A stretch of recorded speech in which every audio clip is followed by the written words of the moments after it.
important to get into a sense of what that actually means. What does it actually mean? We talk about it a lot, and we'd imagine periodically you're a little confused. What do I mean by the truth of me? What is the truth of me? How do I express the truth of me? How do I make sure I'm expressing the truth of me? And what if I don't like what the truth of me is today? I'm cranky, or I'm angry, or I'm in jealousy, or I'm in the past or the future, and that seems true, but is it the truth of me? So what you really want to keep in mind is this: the truth of you is your soul's expression, your soul's perspective expressed. That's how we want to say it. Your soul's perspective expressed is the truth of you. And remember, the soul's perspective is only accessible in the moment. So having the option of the truth of you being present means accessing the moment and allowing your soul's perspective in.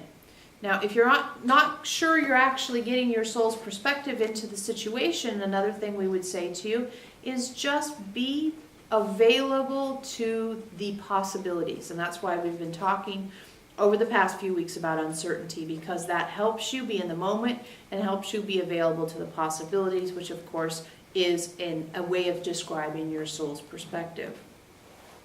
So the truth of you is this moment, not the past or the future, but this moment, and not believing in the limitations you've previously established for yourself, but opening up to the bigger picture, the greater possibilities. That's really how you can get in with your soul's perspective. Be in the moment, catch yourself if the past or the future or present, be aware if habits, cultural pressures, or DNA pressures are involving themselves, and then make sure that you are finding comfort in the uncertainty you find yourself in so that you can actually access the possibilities that are present. So if you find yourself, let's say, being irritable or jealous or angry or something like that you're not interested in being, one of the things you can say to yourself is, am I actually in the moment? Am I bringing the past or future into the moment? Am I bringing baggage into this moment? Am I believing that there are possibilities here, or am I looking to have certainty? Am I closing down the possibilities to one certain outcome that I have a preconceived notion about? What is it that I'm looking to experience here? Am I looking for options, openings, expansion, or am I looking for safety, certainty? That's one of the real good ways to know if you're expressing the truth of you. Because remember, when you're coming from the fear-based operating system, the truth of you is fear. When you're coming from the consciousness-based operating system, the truth of you is consciousness. So if you're in the moment and you're wondering if you're expressing the truth of you, you have kind of two options, depending on which operating system you're currently running. We don't imagine you would be present here with us if you wanted to continue running the fear-based operating system. Therefore, when you're wondering if you're expressing the truth of you, you want to know if you're being conscious. Am I being conscious? Do I know why I'm doing the things I'm doing? Am I letting myself be tempted into action but not habitually driven into action? Am I recognizing the temptation of habit, or am I acting from the temptation of habit? These questions help you recognize whether or not you're emanating the truth of you. And as you investigate whether or not you're emanating the truth of you, you give yourself the opportunity to actually experience it. Looking for the truth of you means you will find it. Wondering what the truth of you might be is a little bit of a hard path.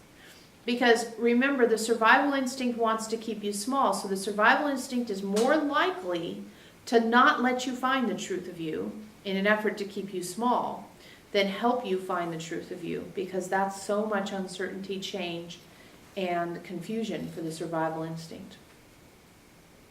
So the continuing exploration we want to help you with is being in the moment. Ensuring the past and the future aren't in the moment with you. Ensuring that you're not being DNA, culturally, or habitually driven in that moment.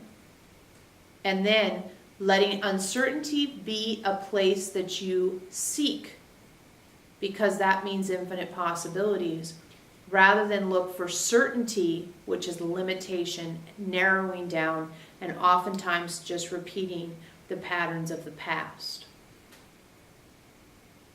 This is really the pathway, or the guideline, let's call it, for the experience that you're having right now, this portal into Homo Spiritus, the path of ascension.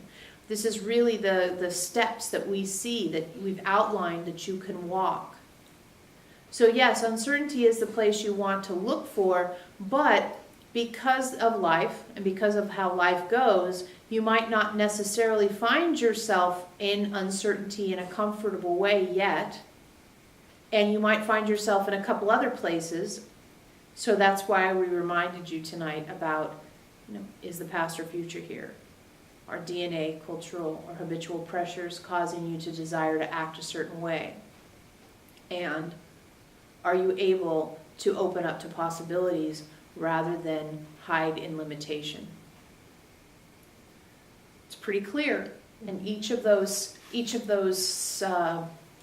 steps or positions we've discussed at length over many meetings. So there's plenty of information to fall back on about how exactly to mitigate any of those situations you find yourself in.